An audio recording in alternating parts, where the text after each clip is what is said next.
And welcome welcome all to another edition of the SoCal Supreme Sports Show. Thank you all for joining me on this beautiful Wednesday afternoon, Wednesday evening, Wednesday wherever you're listening from. Either way, you've made your way into episode 192 of the SoCal Supreme Sports Show.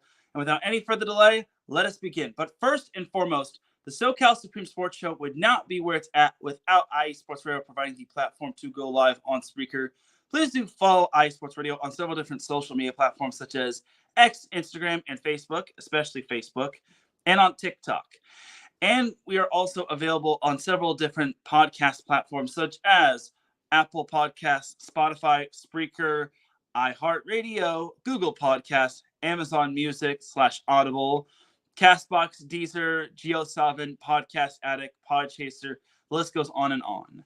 And we also have a website, iesportsradio.com, where you can catch all of our latest sports news, our blog, our pages dedicated to each show, such as the SoCal Supreme Sports Show, our merchandise shop, where you can cop some IE Sports Radio swag, and we also have our Fans of the Month, our Hall of Fame, which I am a part of, and the list goes on and on. For the last 10 years, IE Sports Radio has been bringing you amazing content, ranging from interviewing legendary athletes, coaches, and other authorized media personnel, to building tailor-made shows dedicated to all major sports states around the country. Thank you to everyone for all of your support and for making IE Sports Radio your direct feed for all that sports. The way you can follow the SoCal Supreme Sports Show on social media is on X, formerly known as Twitter, at SoCal Show IESR. And you can follow me, Teran Rodriguez, on X, formerly known as Twitter, at Teran Rodriguez 1. That's where I'm mostly active. Before we get on into the SoCal sports action, let us pay some respect to our sponsors, Planet Jerky, Premium Brisket Beef Jerky, Seal the Deal Wax Seals, and let's talk a little about what IE Sports Radio is all and what it's all about and what we've done and what we plan on doing going forward.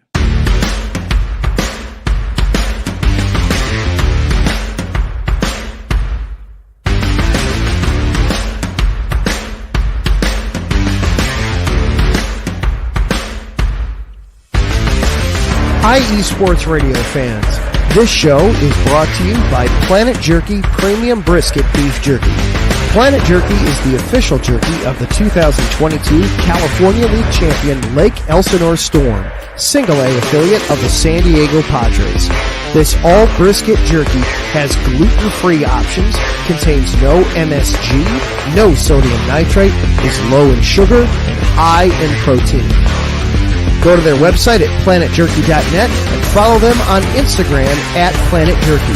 Planet Jerky, the jerky that's on a whole other planet.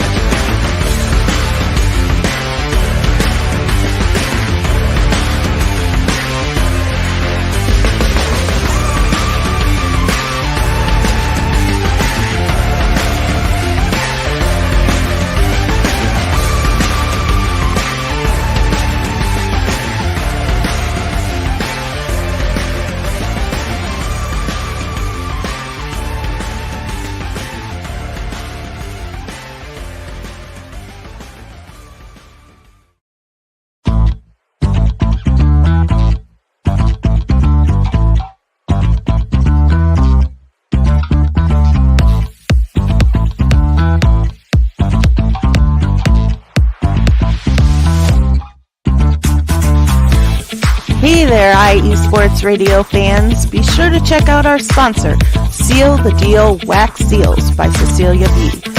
You just finished your very own wedding or baby shower invitations and you're looking for that extra special touch? Maybe you just wrote a letter to a relative or a friend and you want to add to their smile when they receive it. Then seal the deal with Cecilia's handmade sealing wax stamps for your invitations, letters, and gifts. You bring the deal, we'll bring the seal. You can find them on Instagram at sealthedeal_wax stamps and on Facebook, Seal the Deal Wax Seals.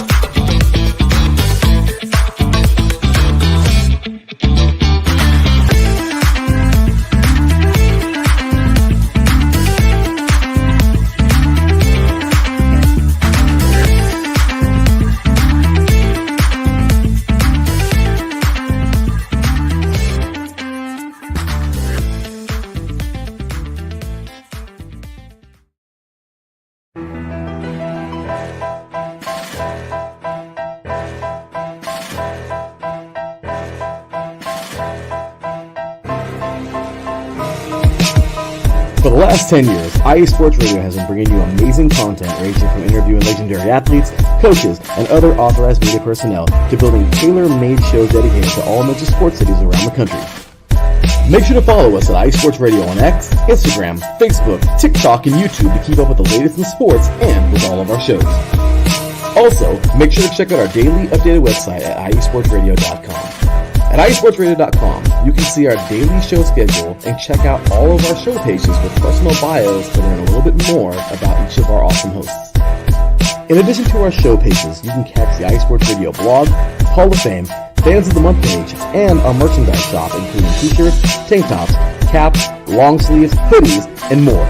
For now over a decade here at IE Sports Radio, we've continued to be by the fans, for the fans, and we thank you all for your support and for making IE Sports Radio your direct feed for all that is sports.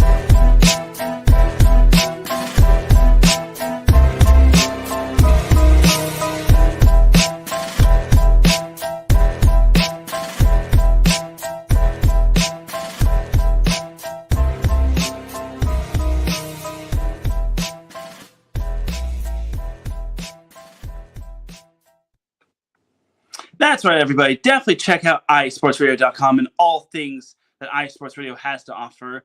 Also, check out Seal the Deal Wax Seals and Planet Jerky Premium Brisket Beef Jerky. We appreciate those two sponsors for being the official sponsor of iSports Radio, your direct feed for all that sports. And without any further delay, let's get on into the show. So you're probably wondering, why am I on today and not on Friday? Well, Friday I am really booked. So unfortunately, I won't be able to go live on Friday. I have work at my second real life job, and then afterward, I kind of have a volleyball tournament that I have to attend to, and then after that, I gotta change into my suit and tie and go to my other job. So, yeah, it's a whirlwind of a day, if you ask me. But I digress. All right, so before I continue, I might have accidentally not been live in terms of like my intro. So, Oh, come on! all I gotta say is this. Oh, come on! Oh, come on! Yes, "Aw, come on" is right. And let's just add this right here. One more. Yeah.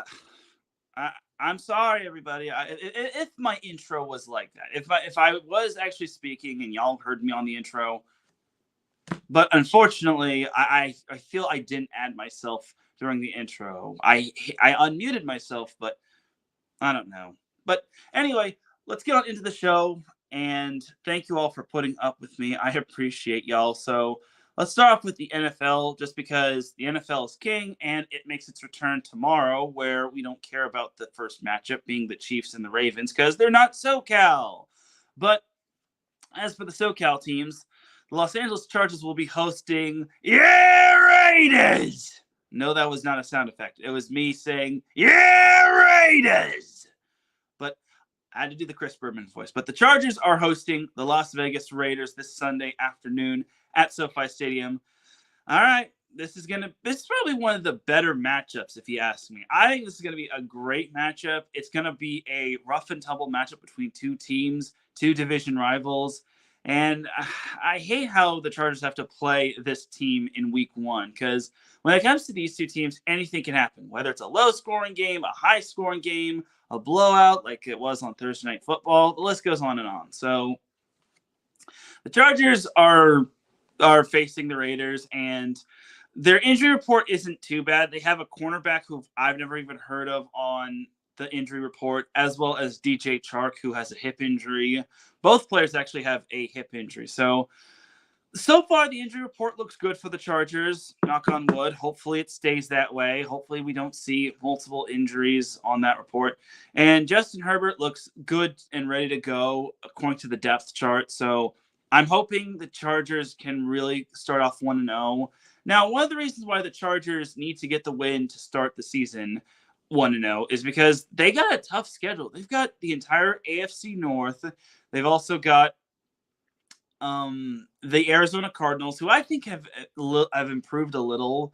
They've also got the Titans, which shouldn't be too bad. They obviously are playing the Chiefs twice, and so on and so forth. And they've got the NFC South, which also has improved. That division used to be, I mean, it's still kind of one of the more bad divisions, but the Bucs are good. The Falcons drastically improved.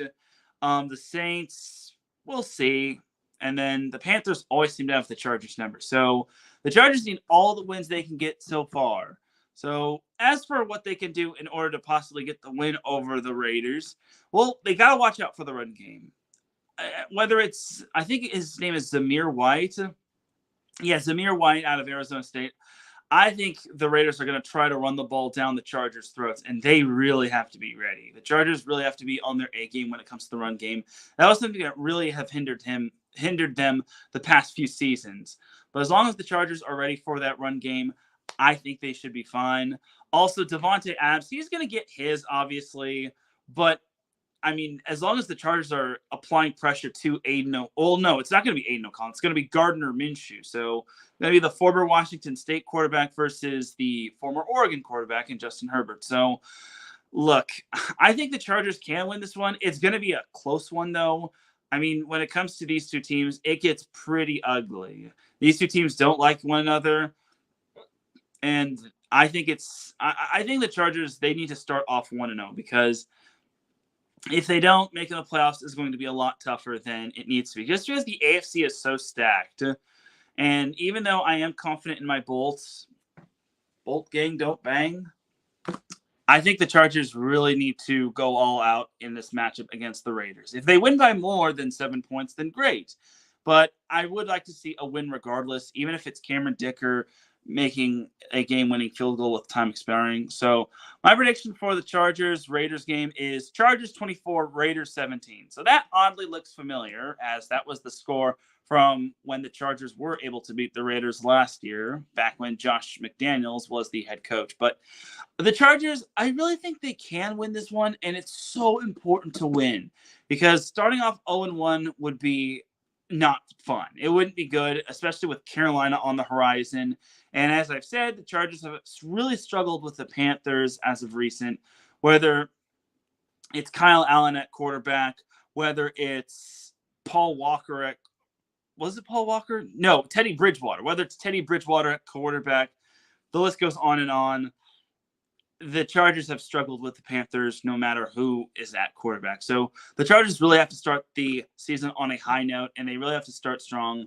I really don't want to see the Chargers starting 0-1 because, remember, they started 0-1 last year, and it was just tough sledding from there on out. Even though they had a couple of times where they were 500, they just couldn't get above that 500 hump. So I think for the Chargers, they really have to start the season strong, and I think that they can get the win over the Raiders. Again, it'll be ugly, but expect my live posting on my personal account as well as the SoCal Supreme Sports Show X account as well. So that's basically going to do it for the Rams portion of the show, or not the Rams portion, the Chargers portion of the show.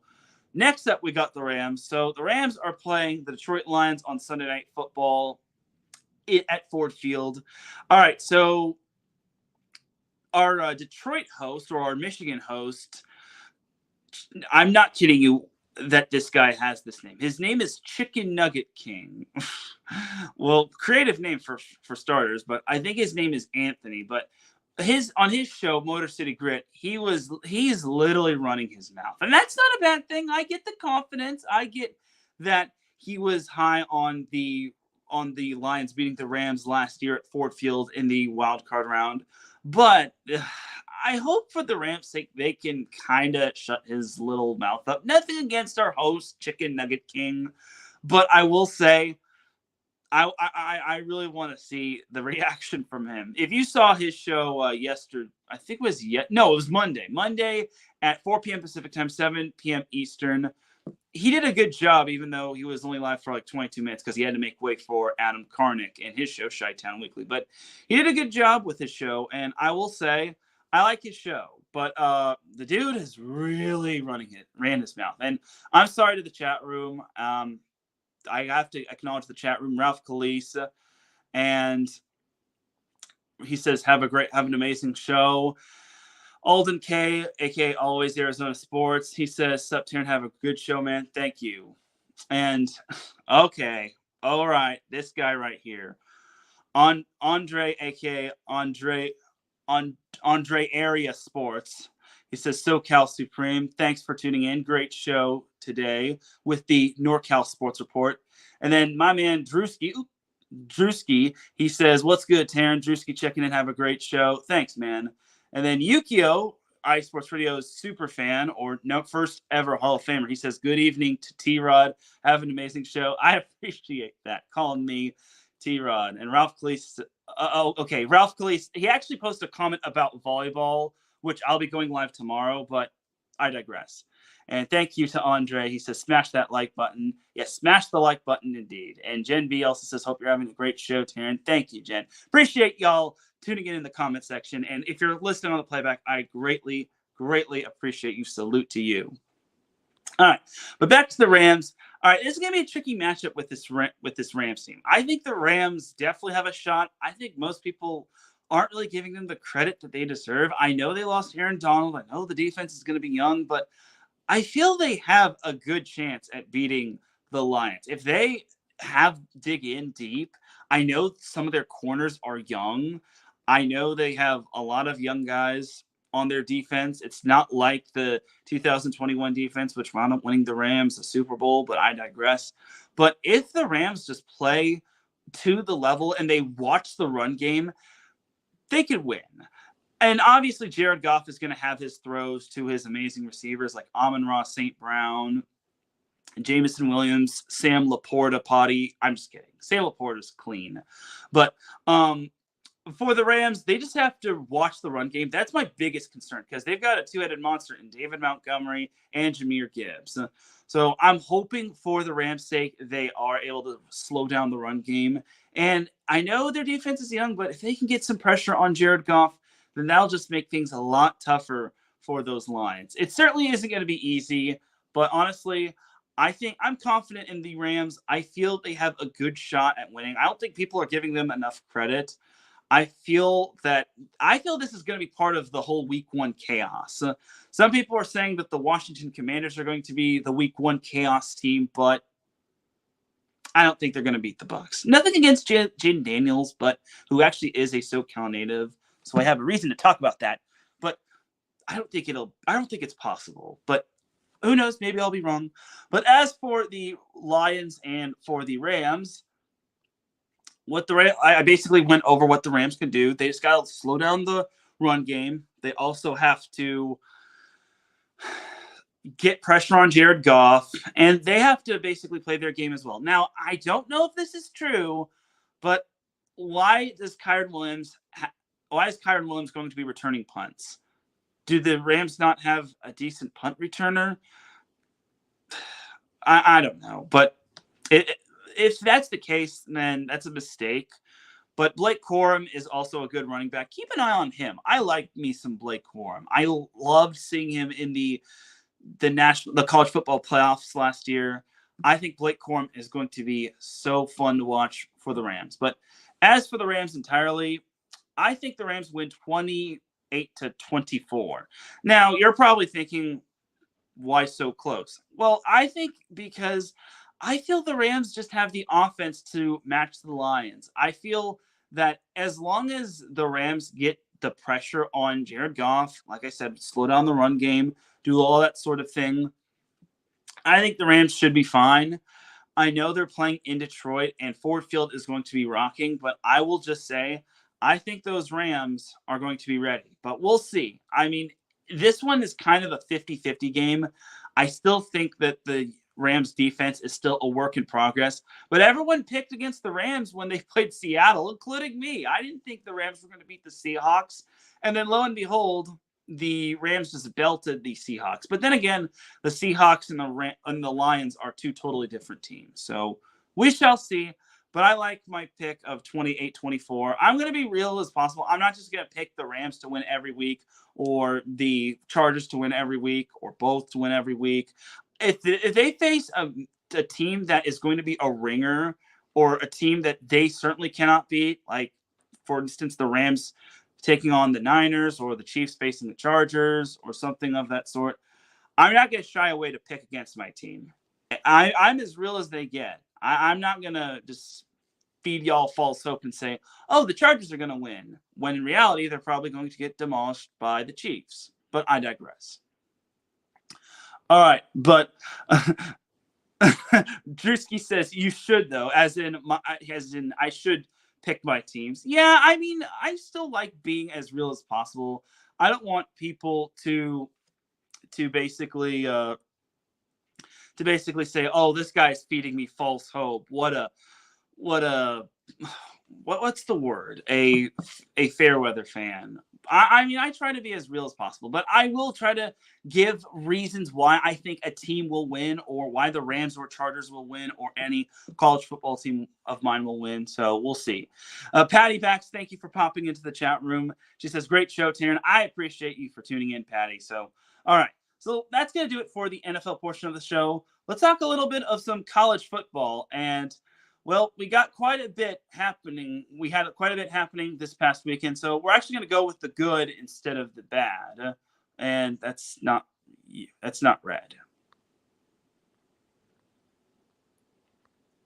There we go. That's kind of as close as red will get, as USC wound up pulling the upset against those pesky LSU Tigers, as they wound up winning 27-0 at Allegiant Stadium. So I was literally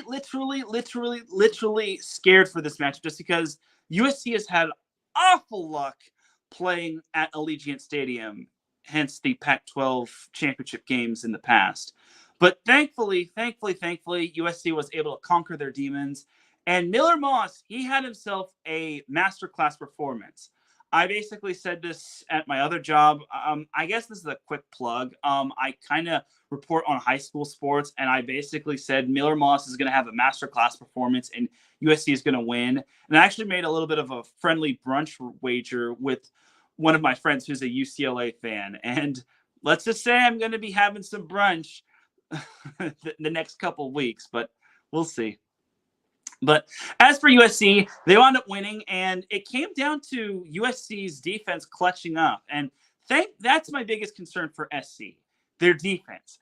I think the USC has a solid defense, but it's certainly not the greatest defense. But they clutched up when they needed to. LSU got all the way down to the red zone. USC held them to a field goal on that last drive, and then USC went down the field.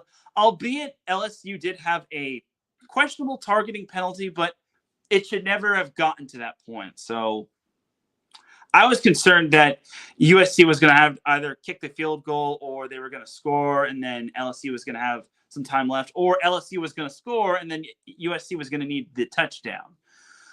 So I'm very, very happy that USC picked up the win. Being 1-0 is certainly better than being 0-1. And I will also just say, sorry to all my LSU fans, especially my guy T5, who is the host of Crescent City Connect. So unfortunately for LSU, they took the L while USC took the W. So great job to those gutty little Trojans right there. And speaking of the actual name, UCLA was able to pull out a victory over those pesky Hawaii Rainbow Warriors, as they barely wound up winning 16-13. They actually got shut out in the first half. All right, I gotta ask me some questions here. Why did UCLA look so terrible, dude? I get it. Hawaii's a much improved team. Hawaii, playing at Hawaii, is so tougher. It's really a hostile environment. Hawaii shows up for their home games. But, oh, man, why did UCLA look so god-awful? I mean, Ethan Garbers is a good quarterback. I have seen him play. This was just not an ideal start in the first half. Again, UCLA was able to pick it up, but unfortunately, they just barely escaped with the win. Now, thankfully, Hawaii was so far away from field goal range that they just could not get a last-minute field goal. They had to basically try down the field and do some hooks and ladders and laterals and whatnot. And eventually UCLA was able to pull out the victory. But, oh, man, that was such an ugly win. But Hawaii definitely deserves some credit. So we'll see. Gen B says jet lag. I don't think so. They had to have they did not fly all the way on like Friday and whatnot. I think they had to have gotten to Hawaii at about on like Wednesday or Thursday to like practice and whatnot. So I don't know, but I think UCLA, this could be a little bit of a long year for them. Thankfully, they have a bye week, so they don't have to deal with games this week. So thankfully for them, they were able to pull out the win. But oh god, that was ugly. But again, Hawaii is such a tough place to win at, and Hawaii actually did have a game under their belt. That was something I failed to realize. So I guess that kind of factored in as well. But man, UCLA kind of needs to make sure they don't put their fans through the ringer in terms of being dramatic. Like, oh god, that was scary, dude. But it's all good. As those gutty little Bruins got the win, they have a bye, so we all don't need to worry about them. Now, as for San Diego State, long story short, oh, by the way, that first win of the season, that's actually Deshaun Foster's first win as the UCLA head coach. Speaking of new head coaches making their debut, San Diego State cruised to a nice 45-14 win over Texas A&M Commerce. But let's be honest, this is an FCS team. Nothing against the FCS, but as I said on last week's show and on 3 and Out College Edition, if San Diego State lost this one, we would have needed to relegate them to the FCS. But Sean Lewis picks up his first win, and that's good. That's good time. So every SoCal team in terms of the FBS won. I don't really need to go over this one. San Diego State just rolled to victory. As long as they showed up, as long as they played ball, as long as they listened to Sean Lewis, they were good. On the FCS side of things, San Diego beat Cal Poly 27-21 at Torero Field. Now, I am guilty of picking against University of San Diego. I'm sorry to all Torero fans. I thought Cal Poly was going to win because I was waiting for Cal Poly to make that comeback because I was seeing San Diego lead. I'm like, okay, well, this is the part where Cal Poly makes the comeback and they start to nibble away at the lead. It never happened. So I'm sorry to San Diego football. I didn't mean to pick against you. Or as Shaquille O'Neal once said, I apologize to you. I wasn't really familiar with your game. But good job to San Diego. And to Cal Poly, shame on you for losing and shame on you for not playing my boy Josiah Lamarque. I'm just kidding. The second part, I'm not that. There's no ill will when it comes to that. But for San Diego, that's a good win right there. I mean, San Diego has kind of gotten the short end of the stick when it comes to that rivalry, but thankfully for their sake, they were able to rewrite some new history.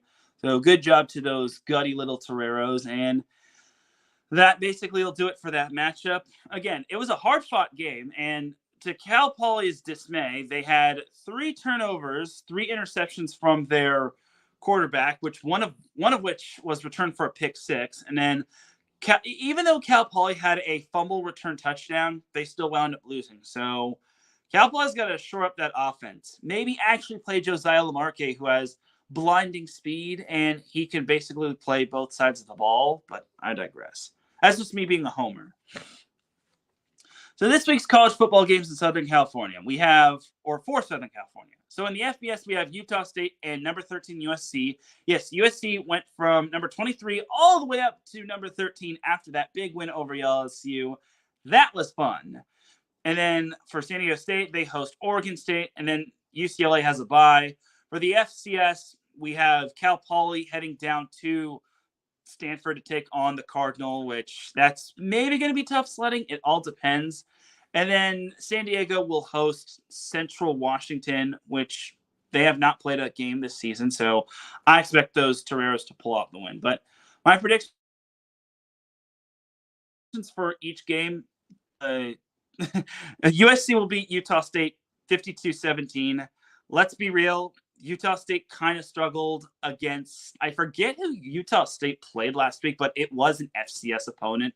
And they actually were down 14-0 at halftime, and then they rattled off 26 unanswered points to pick up the win. So I don't think USC should have too many problems. Heck, we might even get to see the backup quarterback. So please, USC, get get out to a big lead, and do not let your starters get hurt. I beg of you, SC. And then for San Diego State, I have Oregon State beating them 27-14. Now, this is an Mountain West Conference game. So this one's going to be a little bit more than just bragging rights. San Diego State, look, as much as I want to say San Diego State is going to win, I just don't see them winning. I mean, Oregon State is just so darn good, and they have that dog mentality. So this is kind of the one instance where I have to pick against the team. So unfortunately, San Diego State has to be the scapegoat. And then for Cal Poly, I think their game against Stanford is going to be a little closer, but I think Stanford comes out on top 28-21. I think it'll be close. Like I said, Stanford almost beat TCU. If they had beaten TCU, I'd be a little bit more concerned for Cal Poly. But I think that Stanford is going to eke out a win. I think Cal Poly will make it interesting. I think it would be fun times to see Cal Poly beat Stanford, but I just don't think Cal Poly has it in them, especially if their quarterback throws 3 picks. And then lastly, I have San Diego beating Central Washington 28-17. This time, I'm not going to forget that a team has a match game under their belt. I think San Diego is going to come out fired up. I don't think it'll be as close, but knowing the luck of San Diego, because of all San Diego sports, they're probably going to play and sweat this one out quite a bit. So those are my final score predictions. And remember, UCLA is on a bye, so there is no prediction for UCLA unless UCLA finds some way to lose to the bye. Speaking of which, those little Bruins are back in action on not this Saturday, but the following Saturday on the 14th of September when they host Indiana, and that's going to be on NBC. So it's going to be college football on Saturday. Well, that's going to do it for the college football portion of the show. We are already 35 minutes into this. We'll take ourselves a quick break. When we come back, we've got some MLS to discuss. We've got some MLB to discuss. And we've got some dum-dums of the week to hand out. So keep it locked here. You're listening to the SoCal Supreme Sports Show here on IA Sports Radio, your direct feed for all that sports. We'll be right back after this.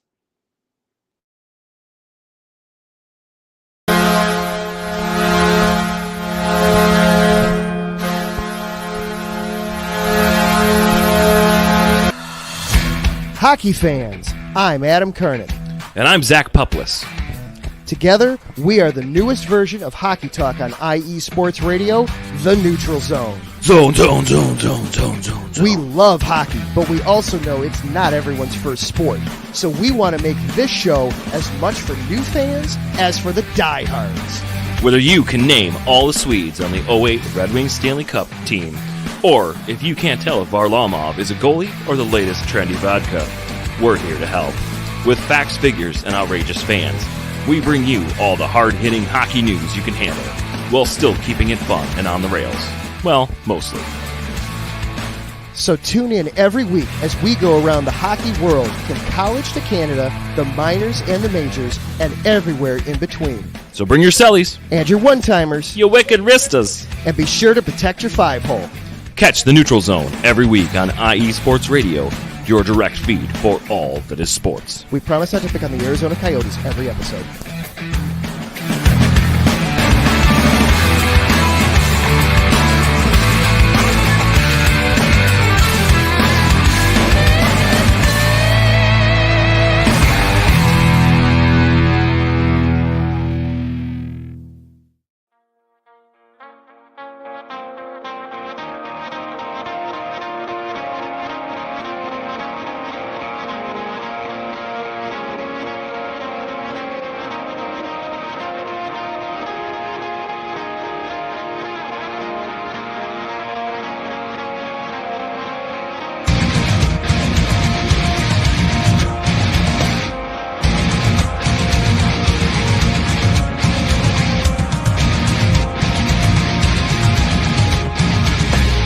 Hey sports fans, do you like wine?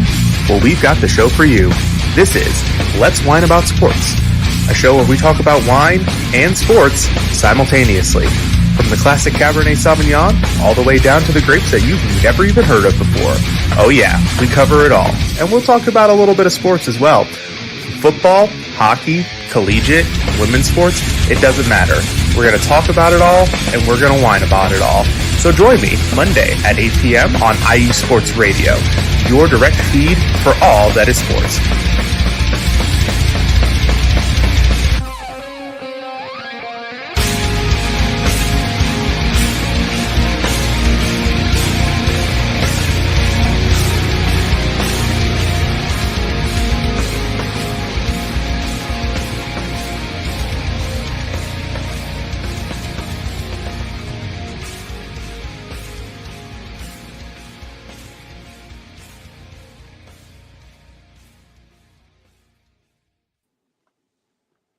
Back with segment number 2 of the SoCal Supreme Sports Show here on IU Sports Radio, your direct feed for all that sports. Definitely check out all of our amazing shows, such as Let's Whine About DMV Sports and The Neutral Zone. The Neutral Zone is on hiatus, but it's sure to bring back that hockey action for all you LA Kings fans, as well as you LA Galaxy fans out there. So definitely check that out. But let's get on into our second segment of the show. As let's talk a little bit of some MLS. Let's talk the other kind of football, some football.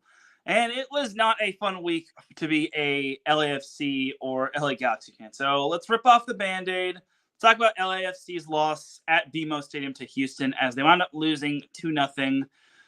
Bummer, bummer, bummer. I feel this was the case where LAFC just played too many matches. They obviously had the U.S. Open Cup semifinals, and then they had the Leagues Cup final, which that's basically, as my mom would say, going to too many dance parties. So unfortunately for LAFC, they wound up losing that one. The good news is that they are still in second place in the Western Conference. The bad news is that Real Salt Lake is hot on their coattails. So I think for LAFC, this is just one of those bad, I wouldn't say bad losses, but tough losses. The Houston's not that bad, honestly. I want to say they're like one of the like middle of the road teams in the Western Conference. So I think for LAFC, they just got to flush this loss down the toilet, and they just got to pick themselves up off the mat and get back at it, because they actually face the same team, Houston Dynamo, this Saturday. It's actually going to be in Houston. Now, you're probably wondering, well, why are they facing the same team twice? Well, that's a very easy question. So these two teams actually were supposed to face each other, I think, back in July. And then there was some nasty weather in Houston. There was like hurricanes and whatnot. So because the weather was deemed unsafe to play in, the two teams, as well as the MLS, decided to postpone that game. As Marcus Los Great pops in the chat room, he says, salute to you too, brother. So as for LAFC and the Houston Dynamo, this one's, I mean, I hope for LAFC's sake they can get themselves back on track, because Real Salt Lake is actually tied with them in points. The only advantage that LAFC has over Real Salt Lake is the better record. But I think for LAFC, they should be fine. I think playing all those midseason tournament matches like the U.S. Open Cup, the Leagues Cup, that's just so tough for them. And that's a lot of lots of soccer in the past few weeks. And then leading up to that Houston match, it just doesn't do them any justice or favor. So I think for LAFC, they have to get themselves back on track. But Houston is a good team, so don't discredit them. I think LAFC I think they kind of needed this loss, just because other than the loss to Columbus Crew in the Leagues Cup final, I think LAFC has been playing some darn good soccer as of late. So this was just a small bump in the road. Now, if they lose again to Houston, then maybe we kind of have to have a little bit more of an extended discussion. But right now, LAFC should be fine, as long as they don't see these match losses stack up, just because at least if you tie, you get 1 point. All right, but that is that for some LAFC action. So jumping over to the LA Galaxy, everyone's true favorite team in the MLS from Los Angeles. They actually had a bit of a tough week themselves. They lost to St. Louis City SC 2-1. It's a bad loss, as this one could have definitely been avoided, but you got to give credit to St. Louis. They came to play, as they scored first, and the Galaxy scored, I think it was like in the second half, and then St. Louis got that golden goal before time ran out, and eventually they wound up winning. Now, this is a bad loss just because the Galaxy, I get it, they haven't really seen too much action. They, unlike LAFC, they didn't have a deep run in those midseason tournaments. However, St. Louis City isn't as good as they were last year. Last year, they were the real deal. This year, they are pretty much at the bottom of the Western Conference and pretty much at the bottom of the MLS entirely. So I think this loss could have definitely been avoided for the Galaxy, but I think the Galaxy kind of needed a little bit of a humbling. I think for them, they were obviously riding the highs of being the best team in the Western Conference, and they still are. They are 5 points ahead of LAFC and Real Salt Lake. So I think this was kind of a wake-up call, and maybe it was a little bit of rust for the Galaxy just because the Galaxy, they haven't played a match since, I think, July, in terms of like the MLS, of course. But I think, no, they had the Atlanta United match, but still, they haven't played too much in terms of their matches. But I think they're just getting their sea legs. And again, maybe this loss was just a little bit of a bump in the road. I think they just can't afford to underestimate these lower level teams or these teams unranked. Otherwise, they'll get you. And it's losses like that could come back to haunt the Galaxy. So the Galaxy are not back this weekend. They are not playing this weekend. They get a nice, well-deserved bye, but they will be back in action the following Saturday, which is the 14th, where they will host, you guessed it, LAFC for El Tráfico. And I already know that's going to be rocking. It's going to be in Carson. It's going to be at the former StubHub Center, Dignity Health Sports Park, and LAFC versus LA Galaxy, the 2 best teams of the Western Conference. That's going to be fun. So I'm expecting the Galaxy to watch some film on LAFC just because LAFC, they got the better of the Galaxy. Remember, the Galaxy were undefeated. They had not suffered a loss before losing to LAFC, which I know the Galaxy still have that in the back of their minds. However, I think both these teams are going to be putting on a great show. It's always rocking, whether it's at Dignity Health Sports Park or BMO stadiums. I think it's going to be fun. Fans are going to be chanting. Drums are going to be beating. Flops are going to be flopping. Kicks are going to be kicking. Slides are going to be sliding. All that sort of thing. So I think we're in for a barn burner matchup between LAFC and LA Galaxy. But LAFC still has a match this weekend. They have the Houston Dynamo at Houston. And again, that's because Houston had bad weather. So unfortunately for LAFC and the Houston Dynamo, they had to make up that matchup. So there you have it right there for the MLS. I still think it's great to see the LA Galaxy still being on top of their A game. I think for the LA Galaxy, remember, this was a team that was so bad last year, really bad. And then they finally got rid of Chris Klein, and then they started to see some improvement, but obviously they were not a playoff team. And then now look at them this year. This year is just straight amazing. The fact that they are in first place in the Western Conference is a testament to how far they've gotten without Chris Klein. And nothing against Chris Klein, I'm sorry, but Chris Klein is not a good general manager. He stinks. And I'm so glad the Galaxy packed his bags and made sure the door did not hit him on the way out. So I just hope for the Galaxy's sake they just do not fumble the bag, or they pulled a St. Louis City SC where they wind up losing in the first round to the 8th seed. But I'm confident in the Galaxy. The Galaxy are still doing great things. Ricard Puig is one of the bright spots for this amazing Galaxy team.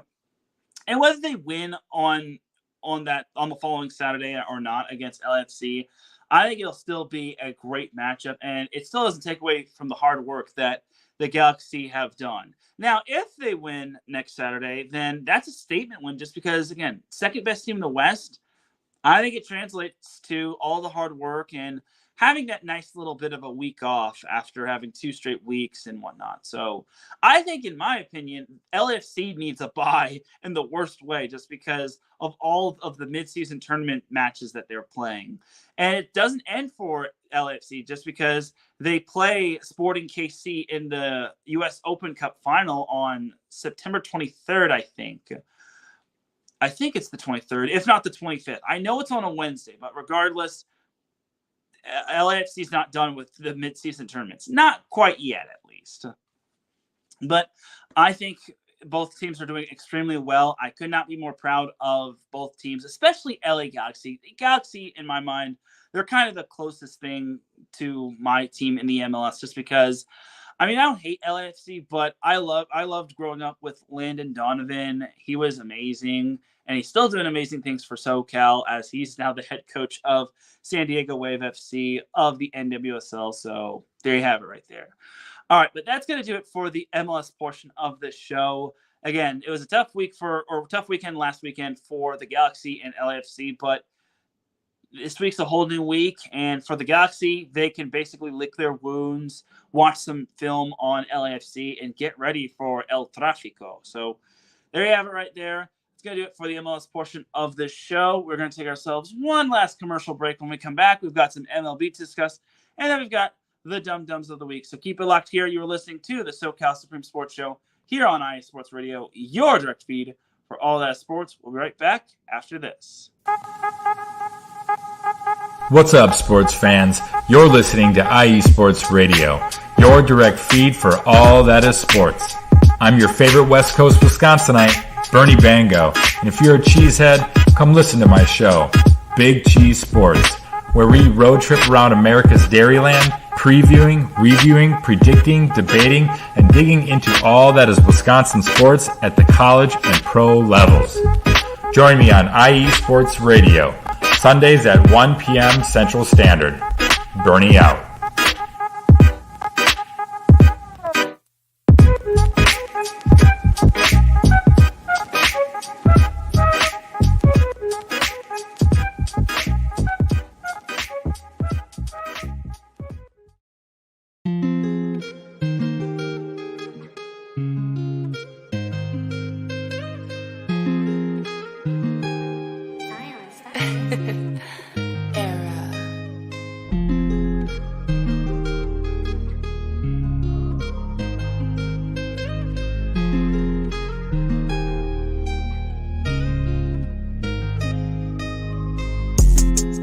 What's good, everyone? It's Drewski, the host of Heart of Texas Sports on IE Sports Radio, your direct feed for all that is sports. On this station, we cover everything in the Dallas-Fort Worth, Texas area. From where we cover the Dallas Cowboys, the Dallas Stars, Dallas Mavericks, Dallas Wings, Texas Rangers, TCU, SMU, we cover it all right here every Wednesdays from 9 to 10 p.m. Central Time. Make sure you stay live with me on the Heart of Texas Sports on IE Sports Radio, your direct feed for all that is sports.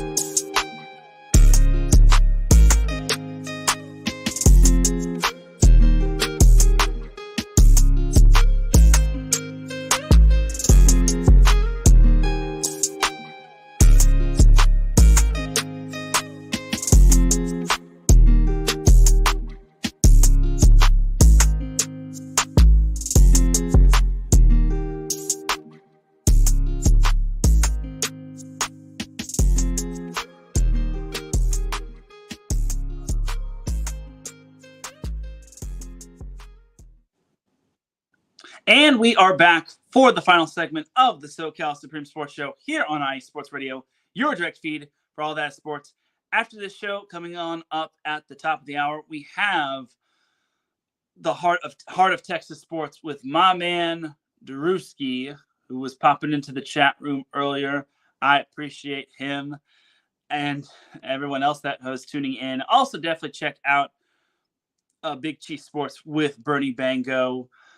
But with all that said and done, let's get on into the MLB portion of the show. Sorry, my nose was a little itchy. So the Dodgers, you remember how I said last week that the Dodgers series against the Arizona Diamondbacks was so crucial? It was a 4-game series. Yes, it was the rare Friday through Monday series. And the Dodgers wound up winning 3 out of 4 against those D-backs. So now they have a nice little grip over the NL West, over those pesky D-backs, which are still hot on their tail.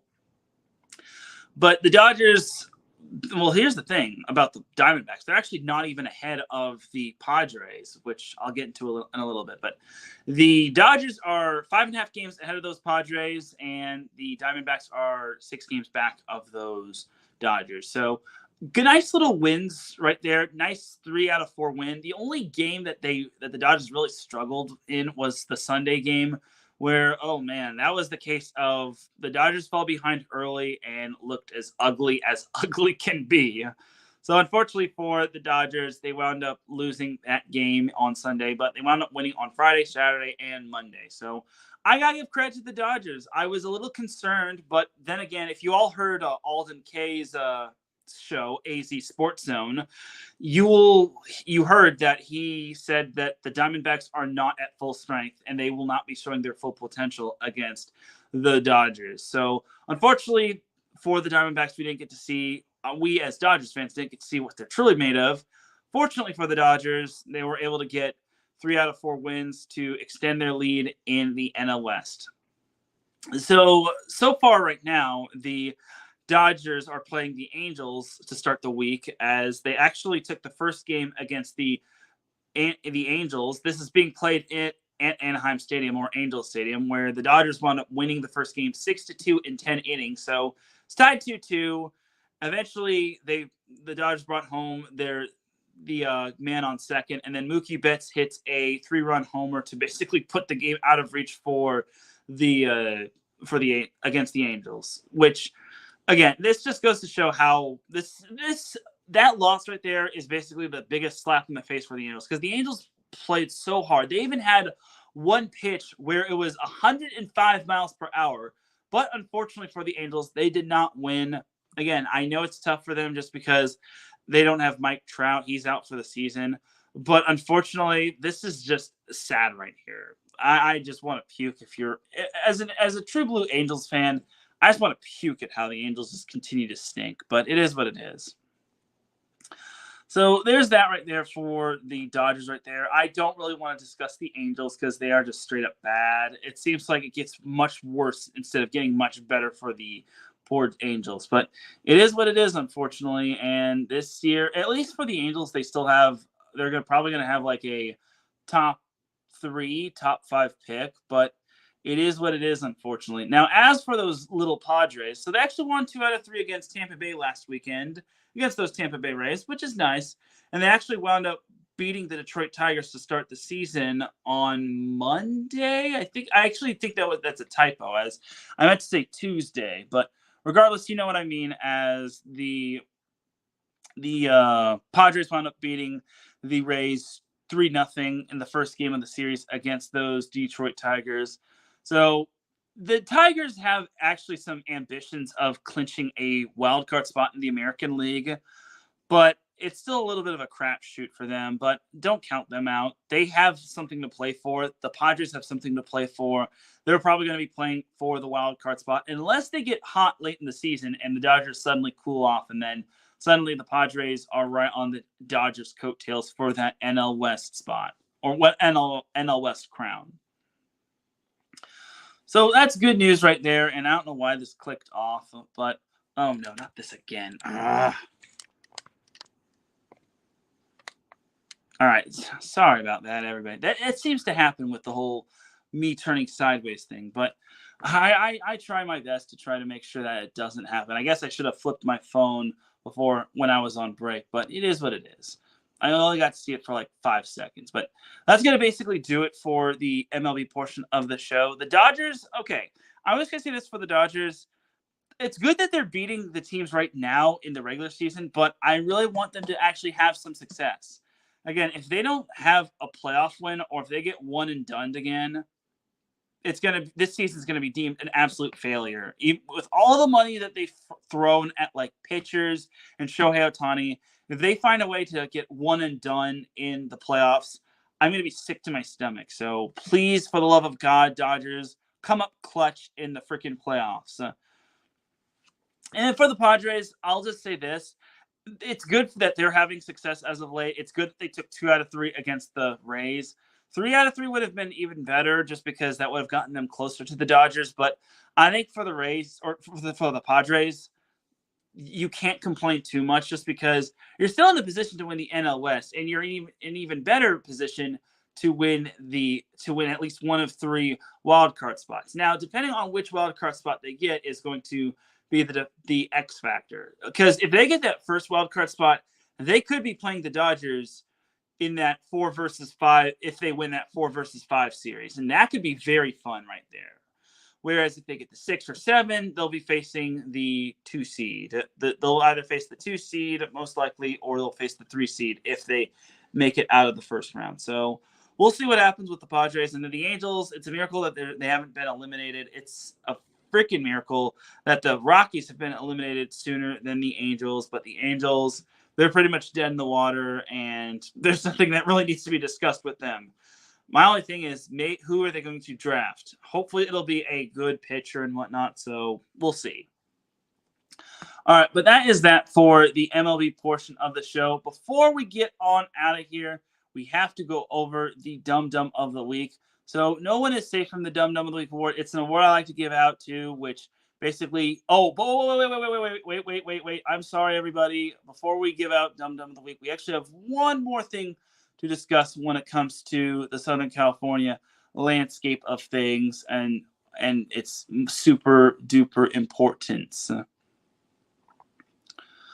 And that actually falls under the category of high school football. So yeah, this one is a big one right here. So high school football wise, if you all have been watching 3 and Out College Edition, you basically saw that me and Larry B and I, we talked about some high school football on the side as well. And we talked a little bit about this matchup. Bishop Gorman, number 2, versus Mater Dei, which is number 1. Mater Dei of Santa Ana, of course. But this is going to be a fun matchup. This is basically number 2 versus number 1, and I can't wait to see what this match has in store. It's going to be played at the Santa Ana Bowl, and I obviously picked Mater Dei to win. I think I feel the bye might help them more than it'll hurt them. I feel that Mater Dei will be a lot more disciplined than the first game that they played against Corona Centennial, which they were not at full strength. Hussam Longstreet did not play in that first game.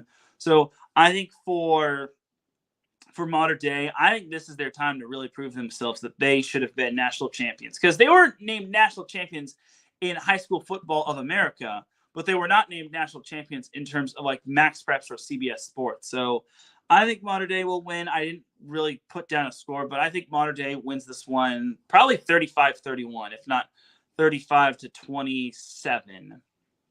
Regardless, if you're going to be at Santa Ana Stadium or the Santa Ana Bowl, get there early, because I'm pretty sure spots are going to be filling up left to right.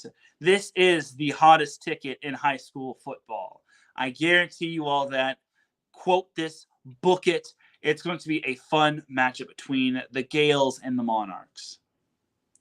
All right, now that's going to do it for the high school football portion of the show. I don't really want to go too much into that, just because you're going to be hearing my little take on 3 and Out College Edition. So there you have it right there. So before we officially get on out of here, let's discuss the Dum Dum of the Week for real this time. So the Dum Dum of the Week award is an award I like to give out to, which no one is safe from this award, and I except for my IE Sports Radio teammates, unless they're really pushing my buttons. But we have 3 Dum Dums of the Week that I like to give out to. And Drewski says that this game, not the Centennial, Mater Dei Bishop Gorman game should be fun in terms of high school football. And then he says it's almost 60 players that have been offered. Yeah, 60 players from both these schools. And a lot of them are probably D1 commits. That's just incredible and insane. So now let's get on into the Dum Dums of the Week. So it's basically going to be college football heavy, but first Dum Dum of the Week. Okay, remember how the Big Ten just expanded with how USC's in the Big Ten and UCLA's in the Big Ten and Oregon's in the Big Ten and Washington's in the Big Ten? Well, the Big Ten had a lot of success in college football this past weekend, as every team wound up winning except for one team. And that one team was Minnesota, as someone once said.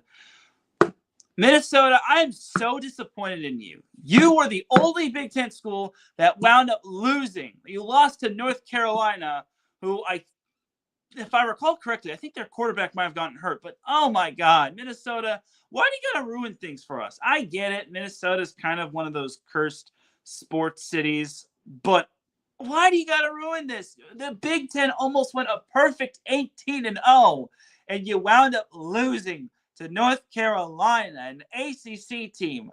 Absolutely disappointing. And you want to know what I have to say about that loss right there for Minnesota? I know this is a SoCal sports show, but here's what I got to say about Minnesota losing to freaking North Carolina, preventing the entire Big Ten from going undefeated. Oh, come on! Oh, come One more on! time.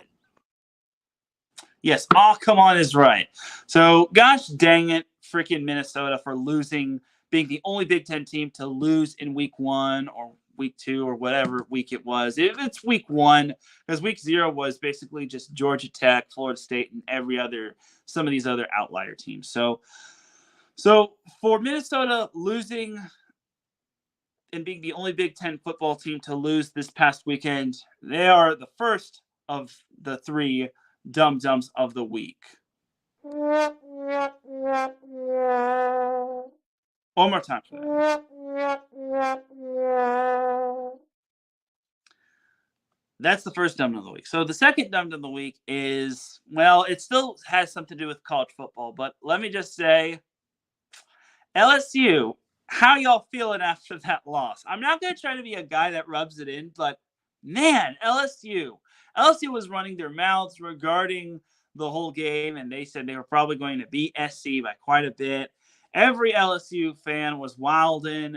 No one was giving credit to USC by any means, and USC shut them up. So, but the one who I really kind of have to laugh at is Brian Kelly, the head coach of LSU. He used to coach at Notre Dame before he came over to the Tigers. So, if you saw Brian Kelly's press conference where I forget who, I think it was like the Bayou Bengal.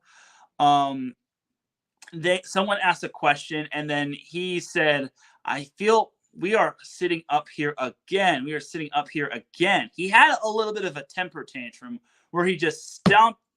Basically, he clutched his fist and he stomped his fist onto the podium. And I expected a little bit more anger. And he says that he's not doing a good job of coaching. Well, I'll give him credit. He at least admitted to LSU just stinking. And I feel he might be the problem. I'm not sure. But dude, LSU's track record under Brian Kelly stinks, dude, especially against ranked opponents. LSU is 1-3 against ranked opponents under Brian Kelly. And I think they've lost their last 4 or 5 season openers. So, to LSU fans, I feel bad that you have to deal with Brian Kelly, but I have to kind of smile and laugh at y'all because y'all LSU fans were running their mouths. But Brian Kelly is the dum-dum of the week number 2 for his little mini temper tantrum. So I'm sorry to Brian Kelly, but not really. For all the times you beat USC when you're at Notre Dame, this is for you. One more time.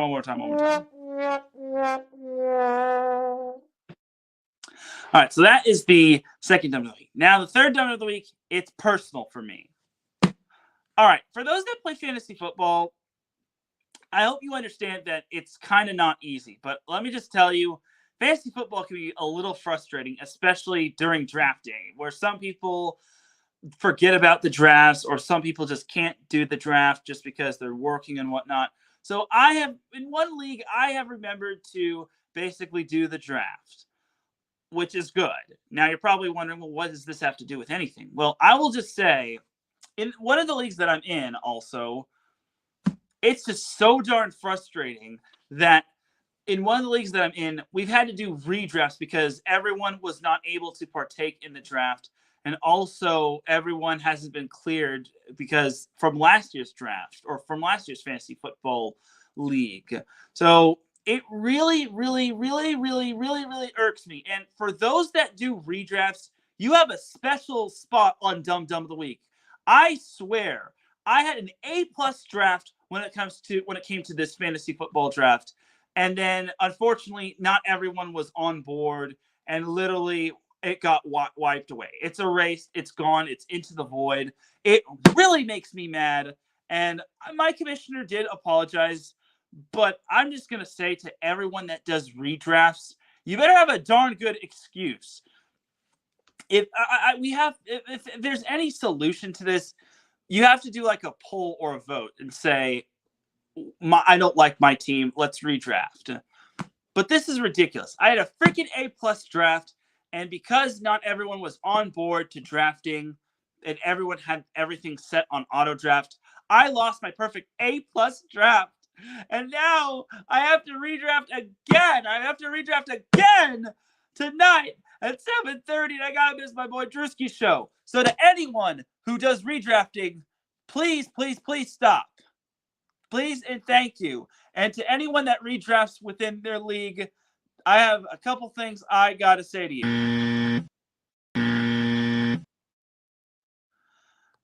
Oh, come on!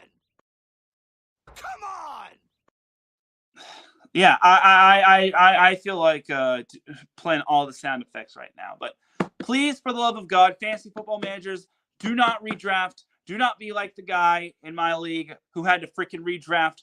This is the third time that I now have to redraft from this league.